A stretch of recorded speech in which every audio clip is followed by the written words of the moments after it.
En 10 ans, les réseaux sociaux ont tout changé. On ne gère plus de la même manière son entreprise. On ne vend plus de la même façon. Les métiers classiques ont disparu pour laisser place au métier du digital. Le digital s'est fait maître du jeu. Le digital a modifié nos habitudes. Bien. Bonjour tout le monde. Vraiment désolé pour l'heure. J'avais 2-3 trucs à finir. C'est ce qui a fait que ça a mis un peu de temps. Donc, est-ce que tout le monde a pu se connecter sur le Wi-Fi? Vous n'êtes pas connecté? Bien, donc on va commencer. Qui vont déjà en ligne? Qui a déjà une page Facebook, tout et tout? Ok, bien. Et les autres?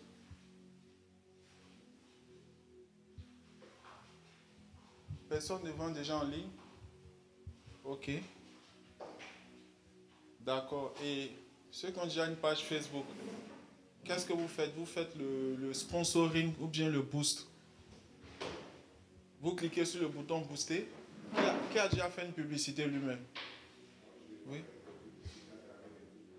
Vous faites les publicités dans les groupes. D'accord. Et vous, madame? Suite business? Ok, d'accord. Donc vous passez par le gestionnaire de publicité. D'accord, c'est bien. Dans l'ordinateur aussi? Mais que dans le téléphone. Dans l'ordinateur aussi. D'accord. Et vous, monsieur? Et vous? Jamais créé de page, jamais vendu tout et tout. Ok, c'est une bonne nouvelle. Bien. Donc, bienvenue encore à cette session de formation. En fait, l'objectif ici, c'est de permettre à tout le monde de pouvoir maîtriser la vente en ligne. C'est-à-dire que ceux qui n'ont vraiment jamais vendu en ligne et ceux qui vendent déjà pour pouvoir s'améliorer encore. Donc, on va partir vraiment sur les bases. On va vraiment pas sauter les bases, on va aller pas à pas.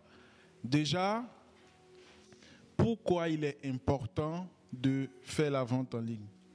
Parce qu'en 10 ans, les réseaux sociaux ont tout changé. On ne vend plus de la même manière, on ne gère plus de la même façon son entreprise.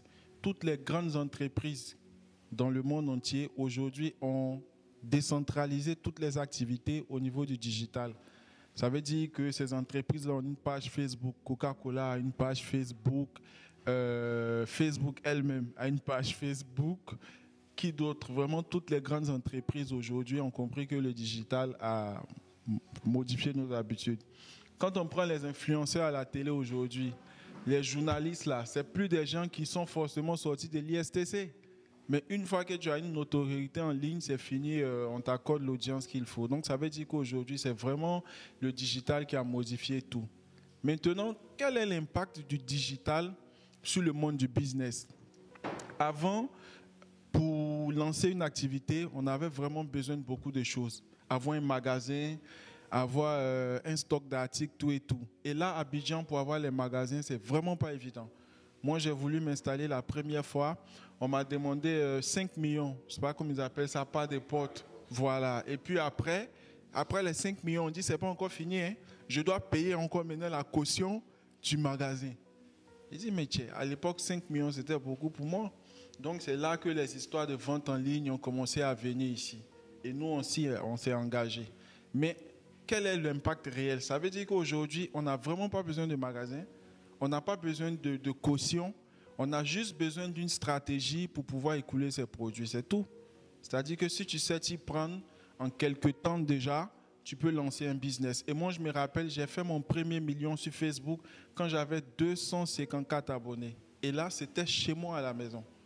J'avais pas de magasin, j'avais pas vraiment un stock d'articles, mais je fonctionnais en affiliation. C'est-à-dire que j'utilisais des produits des gens et moi, je les mettais sur mes pages et je communiquais dessus. Donc, c'est-à-dire que je vendais des choses qui ne m'appartenaient même pas. Pendant que d'autres étaient en train de se tracasser avec stock d'articles, tout et tout, nous, on a vendu, on a fait beaucoup de choses, mais sans vraiment avoir le nécessaire. Donc, je veux dire que la vente en ligne a un gros impact aujourd'hui. Tu n'as vraiment pas besoin d'avoir beaucoup d'argent, tu as juste besoin de savoir créer une page Facebook et puis l'utiliser. Donc, c'est ce que nous allons faire aujourd'hui. Vous aussi, je sais que vous avez vraiment envie de vendre en ligne, mais la vente en ligne, honnêtement, c'est un travail.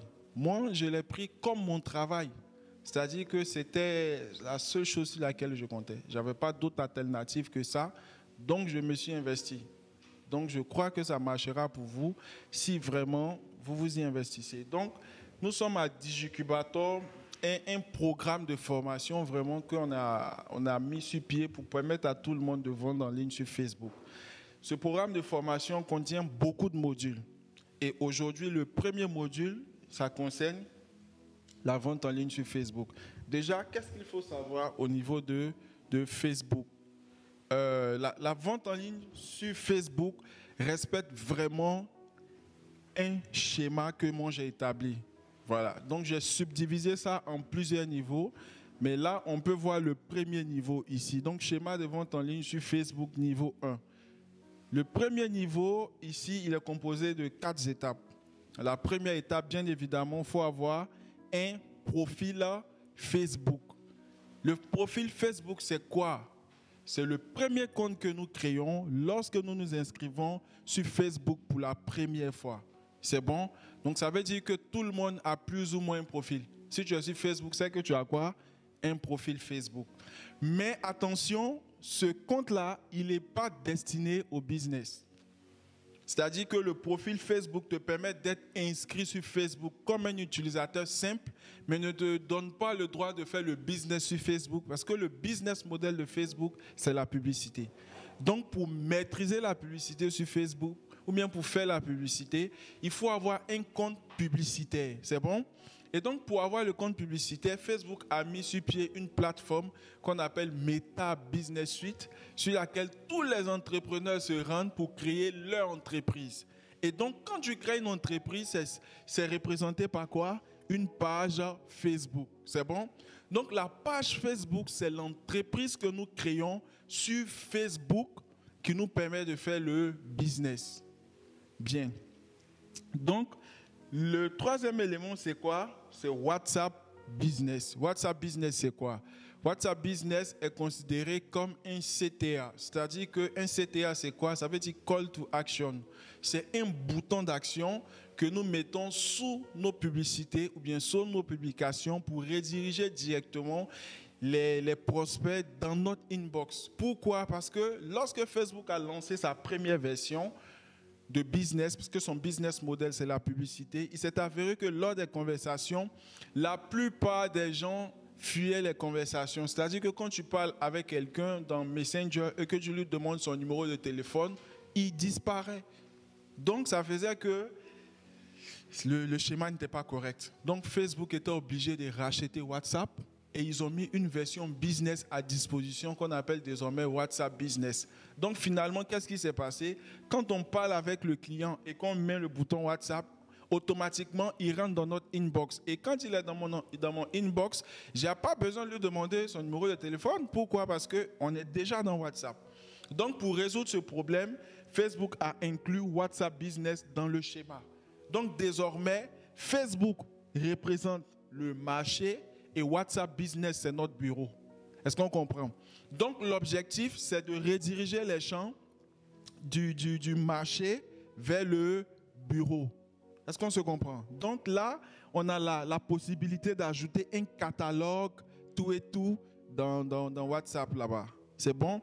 Et quand tout ce schéma-là en place, on peut faire maintenant le sponsoring qui est la publicité. Maintenant, la publicité, c'est quoi?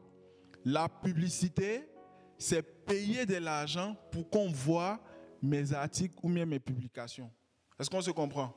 C'est ça la publicité. Donc, quand vous faites la publicité, vous payez de l'argent à Facebook pour que Facebook montre vos articles à plusieurs personnes.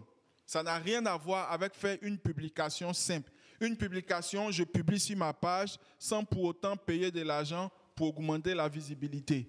Mais dès que je veux avoir plus de visibilité que mon audience normale, qu'est-ce que je fais? Je finance maintenant, je paye, et c'est ce qu'on appelle faire la publicité.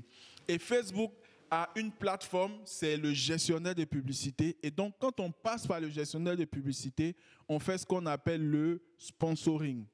C'est bon? Donc, c'est ce que nous allons faire aujourd'hui. Cependant, il y a un deuxième niveau qui est ici. Voici le deuxième niveau de la vente en ligne. Donc, ça veut dire que quand j'ai fini de mettre sur pied tout ceci, je sais faire la publicité. Donc, je fais la publicité vers ma page Facebook. De ma page Facebook, le nouveau élément qui apparaît ici, c'est quoi? Un site e-commerce. Vers le site e-commerce et du site e-commerce vers mon WhatsApp Business. Donc, dans le deuxième niveau, le nouveau élément qui apparaît, c'est quoi? C'est un site e-commerce. Donc, pour quelqu'un qui a déjà vendu plus ou moins sur Facebook, il faut qu'il y ait un site e-commerce pour pouvoir maintenant maximiser tout ça.